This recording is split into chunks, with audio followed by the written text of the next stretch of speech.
For 27 years, Melinda Gates stood beside one of the richest men in the world. She smiled in photos, ran their foundation, and raised 3 children. But in 2021, she walked away from it all. The divorce shocked everyone. The settlement was worth $76 billion. People whispered about Bill's mistakes, but Melinda stayed quiet. Then in 2025 at 61, she finally spoke. She revealed a meeting in 2013 that made her sick. She talked about lies that kept piling up, and she admitted the real reason she left. What she said changed everything people thought they knew. Melinda and French came into the world on August 15, 1964 in Dallas, and her childhood unfolded in a house where discipline and curiosity lived side by side. She was the second of 4 children, and her father worked as an aerospace engineer who helped send Americans to the moon during the Apollo years.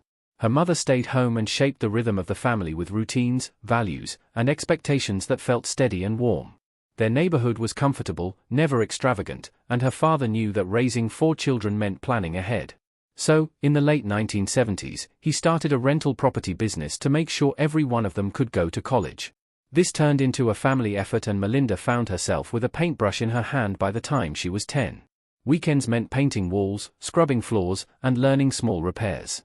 Soon she began to notice how responsibility felt lighter when everyone shared the load. And that lesson sank deep. As the business grew, so did the tasks. By 12, she was doing simple bookkeeping, balancing numbers that most kids her age had never seen. The idea of working for something bigger than herself became familiar. Each apartment she helped clean meant tuition saved later. Each record she managed showed her how careful planning created opportunities. Those early years shaped her sense of discipline without anyone lecturing her. She understood independence long before she understood the word itself. And that foundation kept building as she stepped into her early teens. Around that same time, something unexpected appeared in the house. Her father brought home an Apple II computer released in 1977, and it opened a door she did not know existed. At 14, she began using it to keep track of rental records, and the slow blinking cursor pulled her in.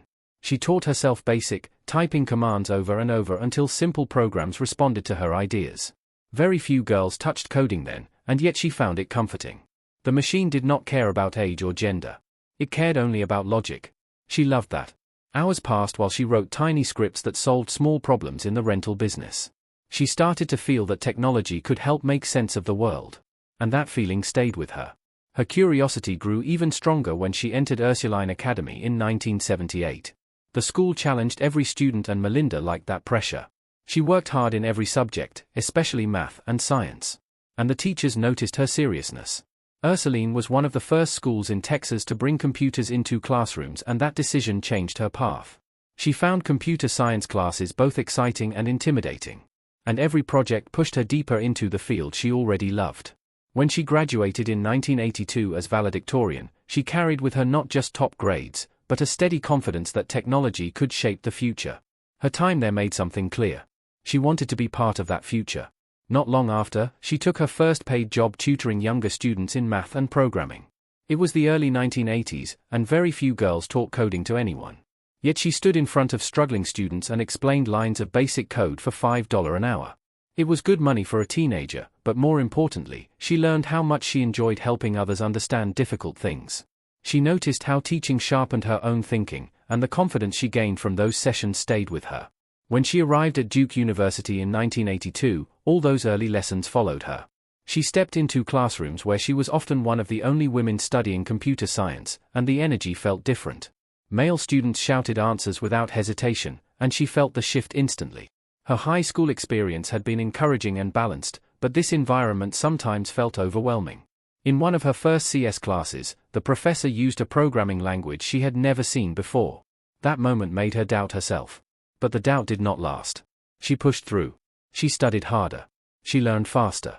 By 1986, she completed her BS in computer science and economics. And by 1987, she had her MBA at just 23. She worked her way through those years with determination.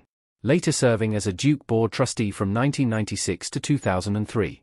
Those 5 years at Duke taught her how to compete, how to adapt, and how to trust her own mind. Her internships also strengthened her path. She spent 2 summers at IBM learning how large teams worked and how software came together piece by piece. The work was demanding, but she absorbed everything she could. These internships gave her real technical experience at a time when women were rarely seen in such roles. She learned multimedia tools, coding strategies, and the importance of teamwork. Living cheaply in dorms during those summers, she found herself imagining where this world of technology could take her. She grew sharper, more confident, and more curious about the future she wanted. Then came a crossroads. After her second IBM internship, she received a job offer. It seemed like the safe choice. The company was huge. The career path looked stable. But during her final interview, her hiring manager did something unusual. The manager told her to think about Microsoft, which was still a smaller company with big dreams.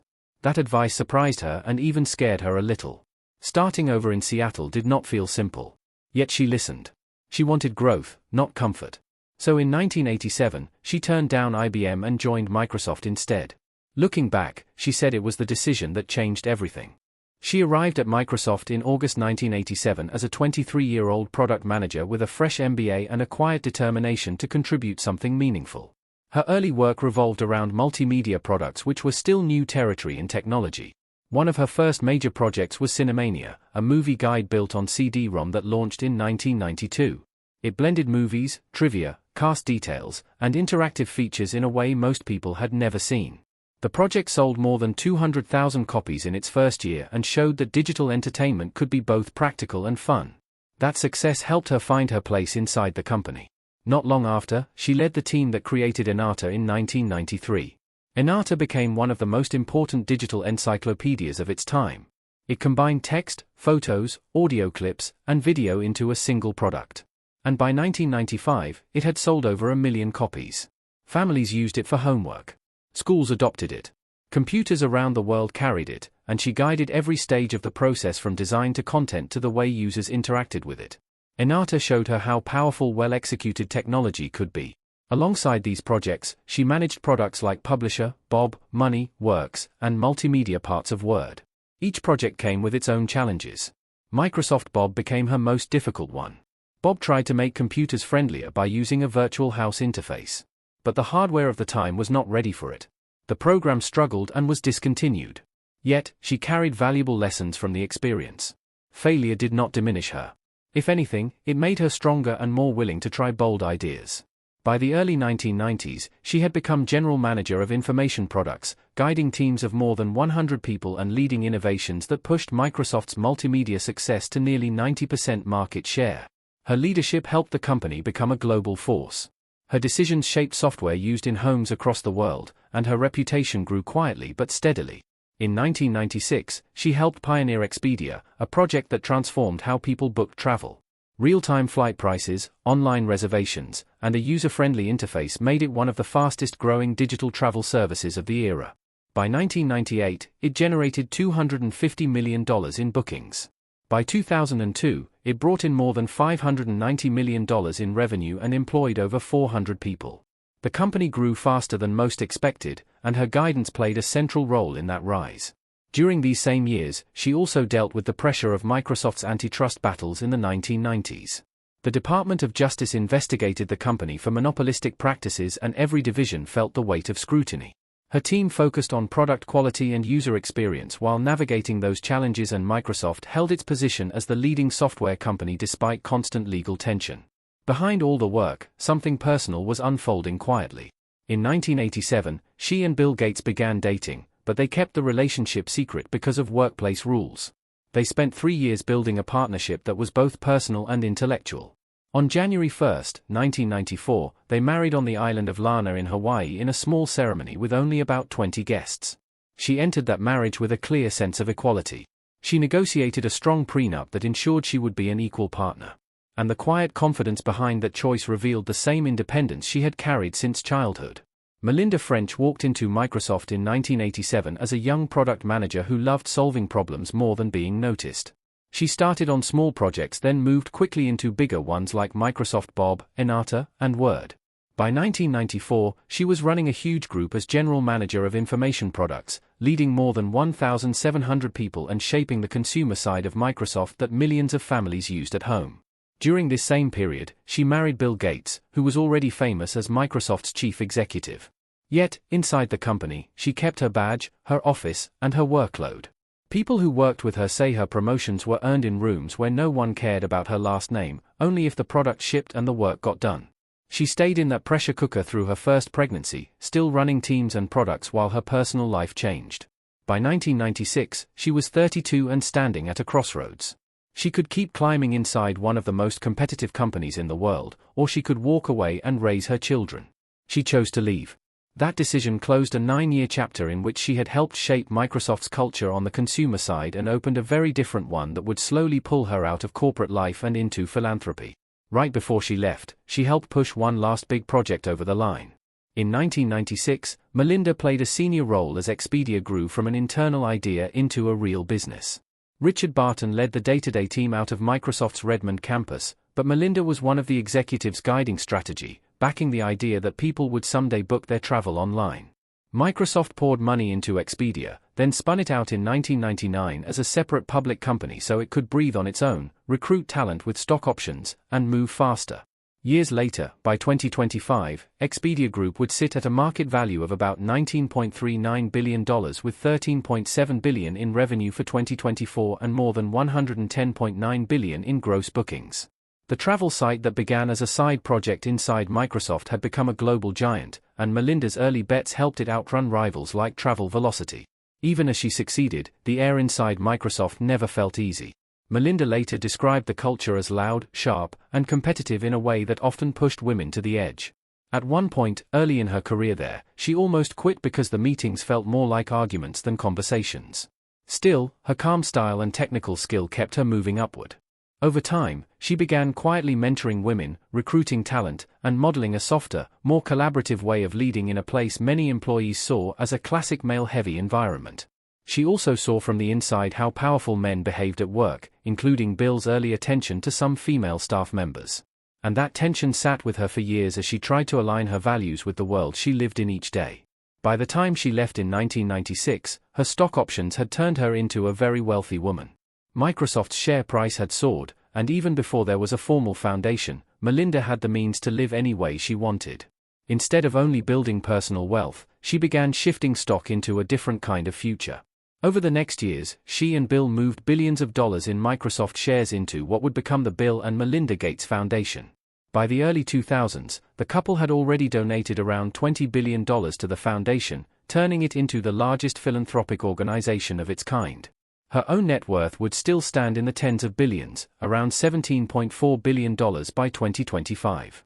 But now, most of her energy flowed into using that money for something beyond profit, especially through a firm she later created called Pivotal Ventures, which focused on women and families. The philanthropic story did not start in one big burst. It grew in steps. In 1994, they formed the William H. Gates Foundation, a modest family effort at first, centered on health and education. Then there was the Gates Library Foundation and the Gates Learning Foundation. In August 1999, they merged all of these into a single structure and gave it both of their names. The Bill and Melinda Gates Foundation launched with an endowment of about $17 billion by the end of 1999, mostly in Microsoft stock. In January 2000, Bill added another $5 billion, lifting the endowment to roughly $22 billion. With that size, the foundation was suddenly large enough to reshape entire systems, not just fund scattered projects. Even before most people were online, Melinda was already thinking about who would be left out. In the mid-1990s, she and Microsoft backed an effort called Libraries Online. Between 1995 and 1997, they gave around $17 million in software and support to about 200 libraries, putting computers and internet access into public spaces where anyone could walk in and learn. Patty Stone-Cipher, who later led the foundation, helped run this work. By 2000, more than 10,000 libraries in the United States had received some form of support. For many low-income families, students, and seniors, those machines were their first window into the digital world. And that early push helped shape the foundation's belief that access to technology is a kind of basic infrastructure. As the new century opened, the foundation widened its focus. They funded scholarships for minority students and supported education changes in the Pacific Northwest, giving more than $100 million in grants by 1999 alone. One key gift was a $10 million scholarship program at the University of Washington in honor of Bill's mother, Mary Gates. These were small numbers compared to what would come later, but they showed a pattern. Melinda believed in education as a lever, and the foundation invested in new teaching models, training for teachers, and experiments aimed at improving public schools for students who had been left behind. Then Africa changed her. On a trip in the late 1990s, Melinda walked through clinics and villages in countries like Zambia and Tanzania and saw what statistics could not fully explain. Families losing children to malaria and other preventable diseases. Mothers walking hours to get basic care. She came back convinced that global health had to sit at the center of their giving. This experience pushed the foundation to fund large vaccination campaigns, maternal health programs, and family planning, especially in the places where child mortality was highest. By 2000, they had already committed hundreds of millions of dollars to these efforts. And over time, those decisions would save millions of lives. Between 2000 and 2015, the foundation grew into a kind of empire. Starting with that $5 billion addition in 1999 and more than $16 million in 2000, plus later injections of stock, especially from Warren Buffett's $30 billion pledge in 2006. The endowment rose above $50 billion by 2015. The foundation spent about $53.8 billion on global health, education, and development in that period. Melinda Company chaired 5 major divisions and helped steer partnerships with governments and other donors. In the world of philanthropy, the way they operated with metrics, reports, and a business-style approach set new expectations for scale and transparency. One of the clearest examples of their impact came in the fight against polio. Working with the Global Polio Eradication Initiative, the foundation helped vaccinate more than 100 million children across Pakistan, India, and other countries between 2000 and 2015. In Pakistan, yearly polio cases fell by more than 90% from 1994 to 2015, including an 80% drop in a single year from 306 cases in 2014 down to 54 in 2015. In India, polio was declared eradicated in 2014. The foundation poured hundreds of millions of dollars into vaccines, surveillance, and ground-level work that got vaccinators into remote areas and conflict zones. For countless families, that meant children who would never face paralysis from a disease that had once seemed impossible to defeat. Melinda also made women's health central to the story. From 2009 to 2015, she backed more than $1 billion in contraception programs across Africa and Asia. In Kenya, contraceptive use among married women climbed from around 46% in 2009 to about 58% by 2015, beating government targets. Through the Urban Reproductive Health Initiative and similar projects, the foundation helped expand access to modern methods in poor city neighborhoods. A shift that researchers estimate led to about 80 million fewer unintended pregnancies and 111,000 fewer maternal deaths across Africa. At the same time, Melinda spoke out in the United States about paid family leave and policies that would make it easier for women to stay in the workforce without sacrificing their health. Her work did not go unnoticed.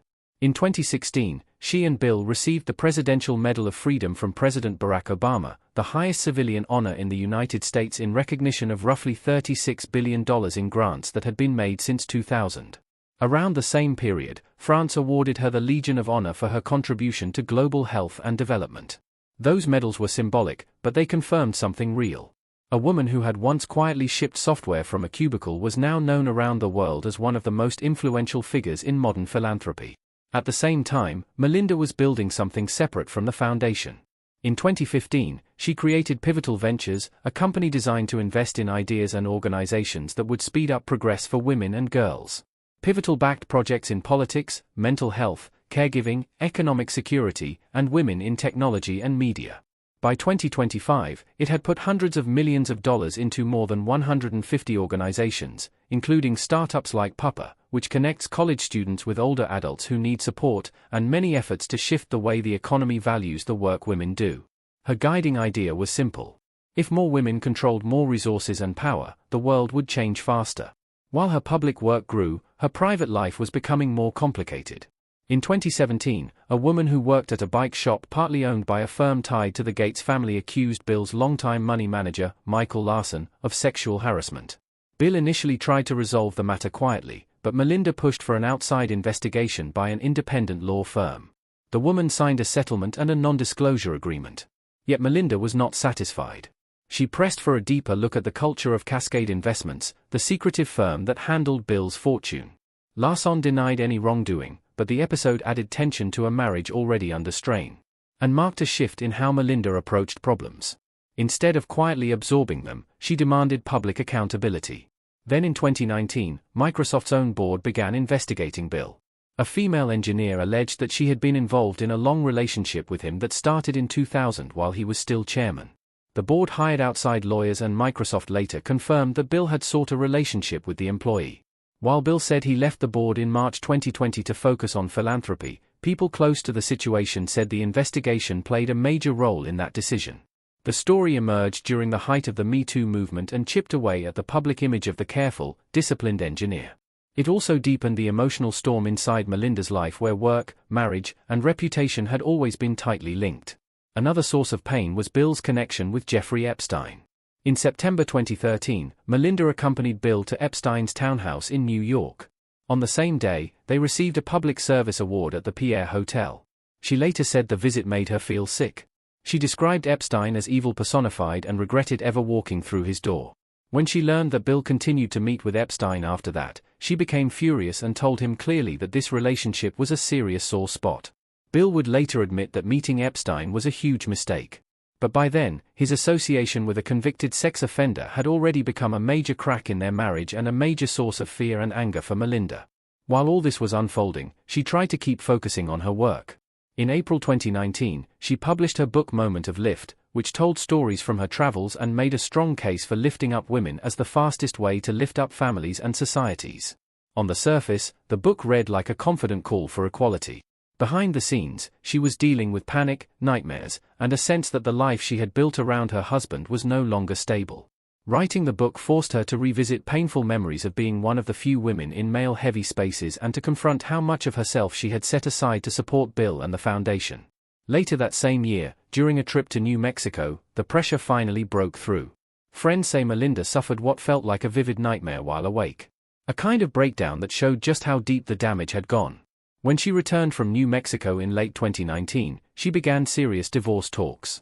She and Bill quietly separated while lawyers and advisors worked behind the scenes. It would not become public until May 2021, but from that point on, she knew the marriage was ending. The public announcement in May 2021 stunned the world. After 27 years of marriage and 3 children, Bill and Melinda Gates declared that their relationship was irretrievably broken. Reports later revealed that she had already consulted divorce attorneys back in October 2019 after more stories about Bill's meetings with Epstein surfaced. The settlement would become one of the largest in history. Melinda is believed to have received assets worth around $76 billion, putting the split among the most expensive divorces ever recorded. In August 2021, the divorce was finalized. Soon after, Melinda pledged $1 billion over 2 years for women's health and empowerment, signaling that she would use her independence and wealth to push even harder for the causes she cared about. In interviews, Melinda began speaking more openly about the emotional cost of her marriage. She talked about Bill's infidelities, including the affair with a Microsoft employee that triggered the board investigation, and how those betrayals fueled panic attacks and nightmares. She described losing her sense of self for more than a decade while standing beside one of the most powerful men in the world and carrying the responsibilities of the foundation.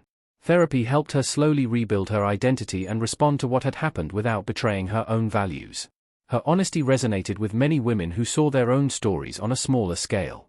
In her words, Epstein remained the final straw in many people's minds.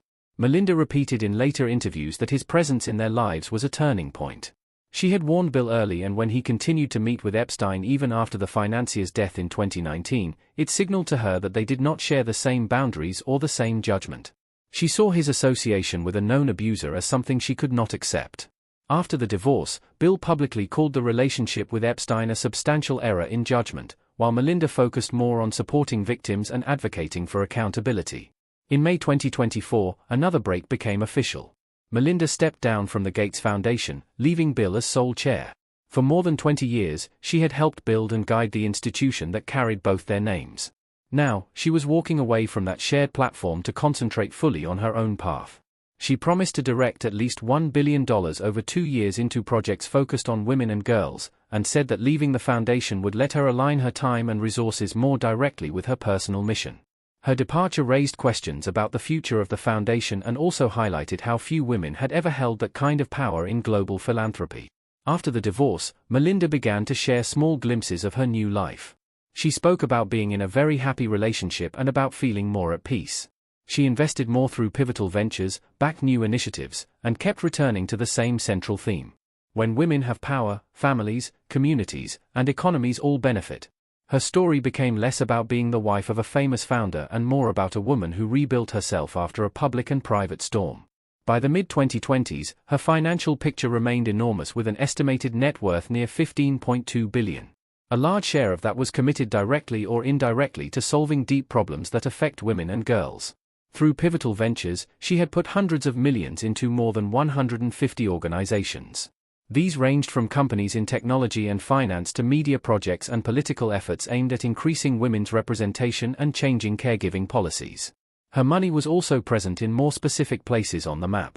In Pakistan, for example, the Gates Foundation helped finance a €55 million concessional loan in December 2023, which included a €20 million principal buy-in from the foundation to support national health institutions and the Pakistan Polio Eradication Initiative. That money strengthened immunization efforts, paid and trained female health workers, and advanced disease tracking systems.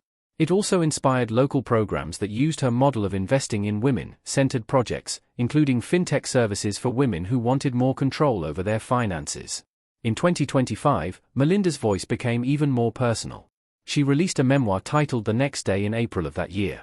In it, she looked back on her college years, her entry into technology, her time at Microsoft, motherhood, the loss of a close friend, and the long unraveling of her marriage. She wrote plainly that the divorce was necessary because honesty and trust had broken down.